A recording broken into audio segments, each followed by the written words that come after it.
अगर हम प्रोस्पेक्टस की बात करें तो प्रोस्पेक्टस शब्द जो डिफाइन किया, वर्ड, वो डिफाइन किया सेक्शन 2 क्लॉज 70 में। कहां डिफाइन किया? Section 2 clause 70। अब देखते हैं इसमें क्या लिखा है। Prospectus means any document.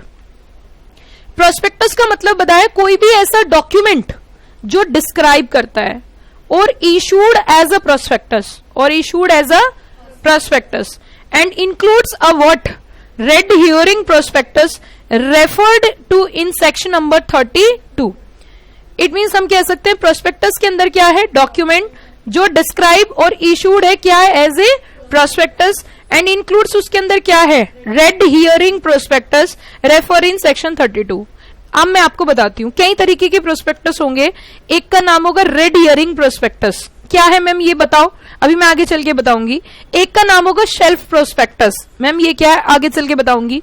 कोई भी नोटिस, कोई भी सर्कुलर, कोई एड, ऐसा डॉक्यूमेंट जिससे पब्लिक अट्रैक्ट हो रही है और पढ़ के आपको पैसे देके सिक्योरिटी ले रही है, हर वो डॉक्यूमेंट, हर वो कागज प्रोस्पेक्टस कहलाएगा। मैम देखो एक बारी में हमें समझ नहीं आया, दोबारा से समझाओ। बिल्कुल, इन्होंने कहा प्रोस्पेक्टस का मीनिंग, प्रोस्पेक्टस के मायने है ऐसा कोई डॉक्यूमेंट जो डिस्क्राइब और इशूड है एज अ प्रोस्पेक्टस, और उसके अंदर क्या क्या चीजें डाल दी, चाहे वो रेड हियरिंग है, चाहे वो शेल्फ है, चाहे नोटिस है, चाहे सर्कुलर है, चाहे एडवर्टाइजमेंट है, या कोई अदर डॉक्यूमेंट है जो इनवाइट कर रहा है किसको? पब्लिक को। किसके लिए? सब्सक्रिप्शन और purchase of any securities of a body corporate. The word is used here, body corporate. Okay, हर वो डॉक्यूमेंट को प्रोस्पेक्टस बोला जाएगा। अब मैं धीरे धीरे आपका बेस बनाती हूं। पहला पॉइंट इसमें आरएचपी आया, मतलब red herring prospectus. Now what do mean by red herring prospectus? Red herring prospectus किसे बोलते हैं? रेड लाल, ठहरो, है ना, हियरिंग सुनो, ठहर के जरा सुनो, कुछ बातें हैं जो आपसे करनी है। इट मीन्स अगर फाइनली आपको कोई चीज बोली जाए, दिखाई जाए कि आपको इसमें क्या करना है, पेमेंट करके शेयर्स लेने हैं, तो कोई देखेगा कोई नहीं देखेगा। फर्स्ट टाइम तो ऐसी होता है, बट पहले आपको कुछ बता दिया कि ऐसा कुछ होने वाला है, इस डेट को ऐसे कुछ इशू आएंगे, उसमें ऐसे पैसे इन्वेस्ट होंगे, ये कंपनी इशू लेके आएगी। अभी कितने का आएगी ये नहीं पता, बट एक रफली आपको एक आइडिया दे दिया। सारी डिटेल नहीं है उसमें, कुछ कुछ डिटेल्स हैं बस। हाँ ये है कि इशू आने वाला है, कितने का आने वाला नहीं पता। तो ऐसे डॉक्यूमेंट को क्या बोलते हैं? Red herring prospectus. थोड़ा सा समझ में आया? पूरा दिखाऊंगी आपको कैसा होता है। डॉट डॉट रहता है उसमें, मतलब कुछ भी अमाउंट फिक्स नहीं होती, बस ये होता है कि हाँ ये कंपनी क्या लेके आने वाली है, इशू लेके आने वाली है। Are you got the point? What I mean by shelf prospectus? बस यहाँ पे समझा रही हूँ, पूरा टॉपिक आएगा तो डिटेल में बताऊंगी क्रक्स लिखवा के। शेल्फ हेल्प, सुने, अपनी मदद स्वयं करो, है ना, अपनी मदद खुद करनी चाहिए, कोई किसी का नहीं है। मतलब मौसम के साथ इसकी भी मुझे तमन्ना सही नहीं लग रही। चलिए, इट मीन्स अगर हम बात करें, ध्यान से समझना शेल्फ प्रोस्पेक्टस के बारे में। मान के चलो मेरी कंपनी को 1 करोड़ रुपए फंड रेज करना है, और वो साल में 4 बारी में करना है, टुकड़ों टुकड़ों में। ये नहीं 1 करोड़ एक बार, एक साल में 4 बार करना है। ये तय है 1 करोड़ रुपए करना ही करना है। तो हर बार जब भी फंड रेज करने के इच्छुक होंगे तो पब्लिक को इन्वाइट करना पड़ेगा और प्रोस्पेक्टस इशू करना पड़ेगा। यस और नो? मान के चलो 1 जनवरी से लेके 31 दिसंबर तक हमें फंड रेज करना था और 4 बारी में करना है, तो चारों बार क्या इशू करना पड़ेगा? प्रोस्पेक्टस। इस बात से सहमत हो?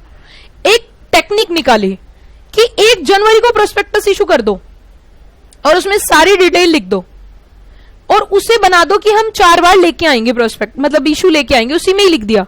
तो अब जब सेकंड टाइम इशू लेके आओगे तो प्रोस्पेक्टस इशू करने की जरूरत नहीं है। जब थर्ड टाइम इशू लेके आओगे तो दोबारा से प्रोस्पेक्टस इशू करने की जरूरत नहीं है। जब फोर्थ टाइम इशू लेके आओगे तो फिर से आपको प्रोस्पेक्टस इशू करने की जरूरत नहीं है। अब मुद्दा ये उठता है कि प्रोस्पेक्टस में ऐसी कौन सी चीजें होती हैं? प्रोस्पेक्टस में हर वो चीज होती है कंपनी की जिससे शेयर के प्राइस पे क्या हो सकता है? इंपैक्ट हो सकता है। क्या ये बात समझ रहे हो मेरी? अब मैं आपको एक पॉइंट बताती हूं। मान के चलो प्रोस्पेक्टस इशू किया 1 जनवरी को, ठीक है, और दूसरा इशू हम लेके आए 30 अप्रैल को, फाइनेंशियल रिजल्ट डिक्लेयर हुए 31 मार्च को और प्रॉफिट डाउन हो गया।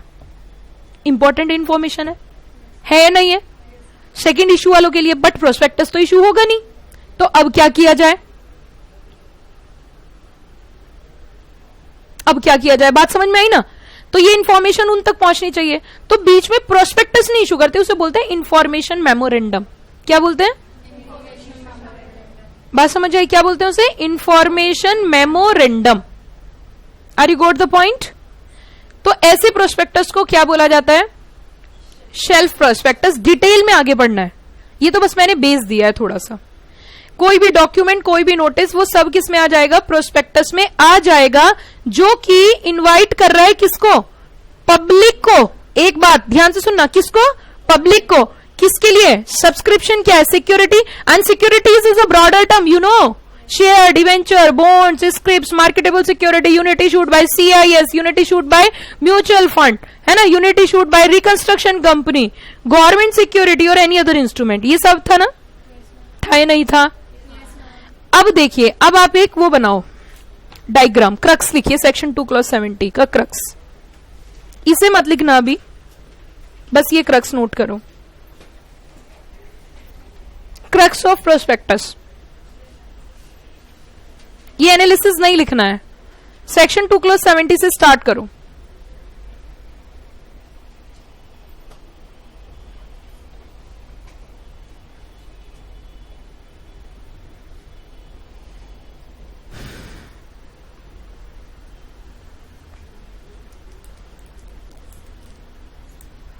Section 2 clause 70 prospectus.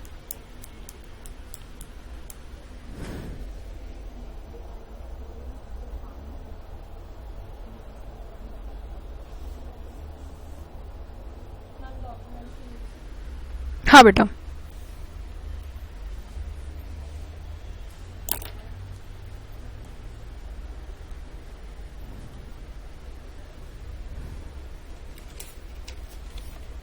ये लीजिए,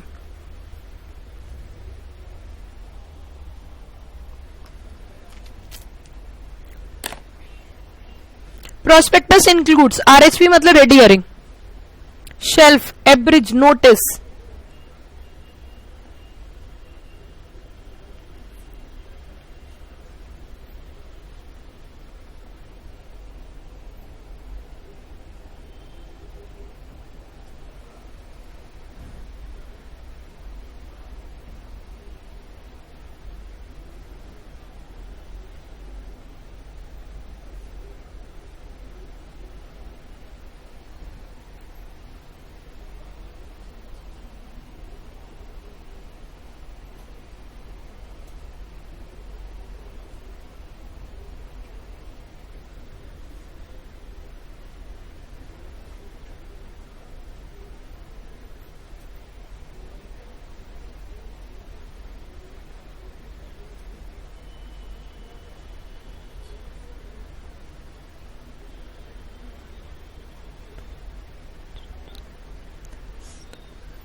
तो 45 बच्चों में से कुल इतने ही बच्चे आए हैं।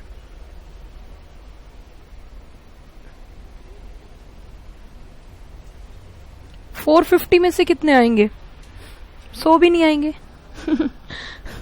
300 बच्चे छुट्टी पे ही रहेंगे।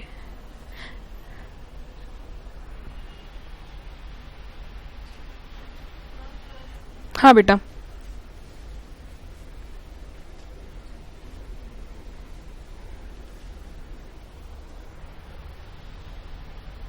पीजी वाले बच्चे भी नहीं आते, बताओ, वो तो पीजी में रह रहे हैं, कुछ है ही नहीं वहां, खाली कमरा है।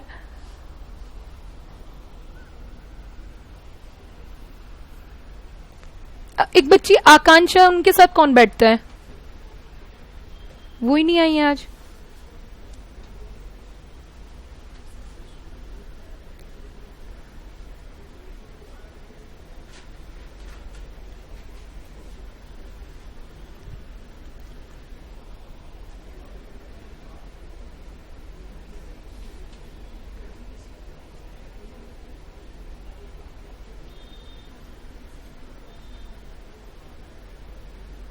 मैं बोल देती हूँ ये point. Objective inviting public for what, subscription of securities. Elements क्या है, invitation to offering to public. Number 2, invitation on behalf of a what, body, corporate. Invitation relating to क्या, सिक्योरिटीज। इन्विटेशन किसके लिए, सिक्योरिटीज के लिए।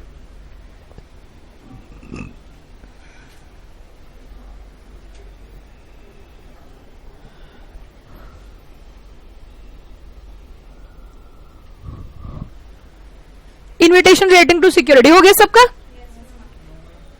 करो करो बेटा, स्पीड थोड़ी बढ़ाओ सब बच्चे, क्योंकि एग्जाम में भी थोड़ी दिक्कत आती है।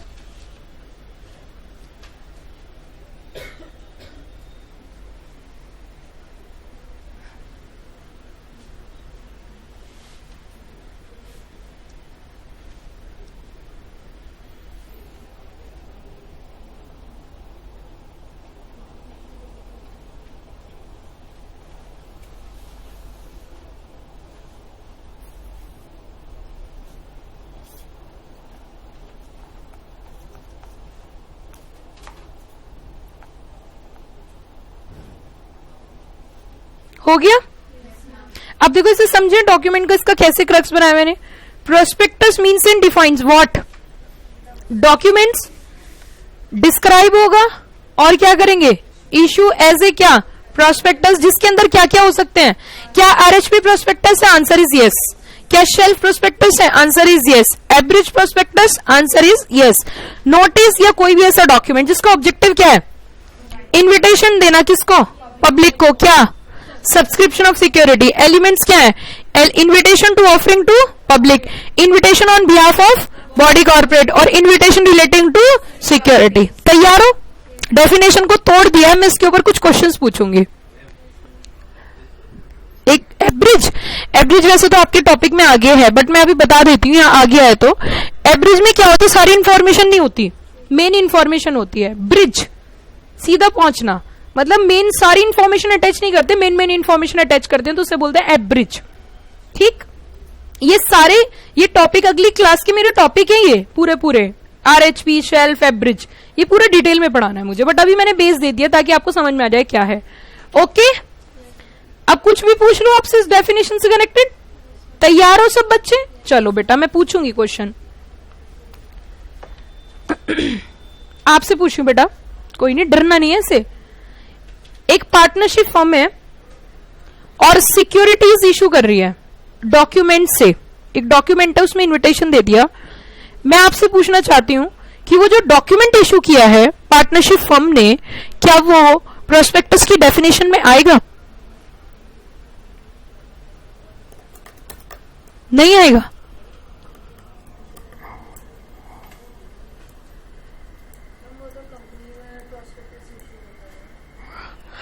और कुछ आंसर? चलिए मैं क्वेश्चन चेंज कर देती हूं,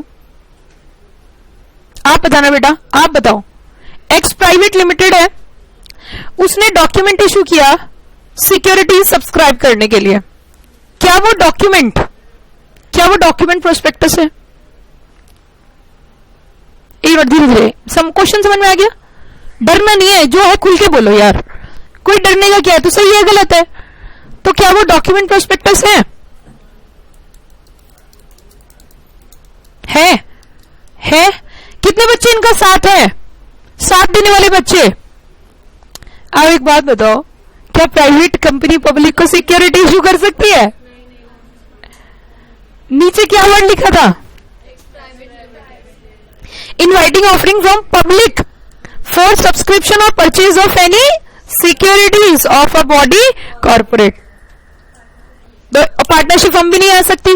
प्राइवेट कंपनी क्यों नहीं कर सकती? क्योंकि प्राइवेट कंपनी पब्लिक से फंड लेती नहीं, तो इसका मतलब वो डॉक्यूमेंट प्रोस्पेक्टस नहीं है। Are you got the concept? Conceptual clarity होनी चाहिए। इसका आंसर यहां से था ही नहीं, इसका कहीं और से था। इसमें वर्ड यूज किया है पब्लिक, पब्लिक को तो प्राइवेट कंपनी इशू ही नहीं करती। क्या आपको प्रोस्पेक्टस की डेफिनेशन समझ में आई? कोई दिक्कत इसमें? आगे चल के जो हमारा नेक्स्ट कॉन्सेप्ट है वो है आरएचपी। आरएचपी बोले तो red hearing prospectus, shelf prospectus and shelf prospectus का मीनिंग, वैलिडिटी, इंफॉर्मेशन मेमोरेंडम। फिर आगे चल के हम फिर रेड हेयरिंग प्रोस्पेक्टस पढ़ते हैं, average prospectus, offer for sale, ये सारी चीजें हम डिटेल में पढ़ेंगे। मतलब प्रोस्पेक्टस के नाम से जो चैप्टर है, अलॉटमेंट वाला चैप्टर हमारा यूनिट खत्म हो गया है। जो मैंने पहले पढ़ा था ना 23 और 24, वो अलॉटमेंट यूनिट थी। उससे पहले बेसिक चैप्टर था, वो खत्म हो गया। Authorised, issued, nominal.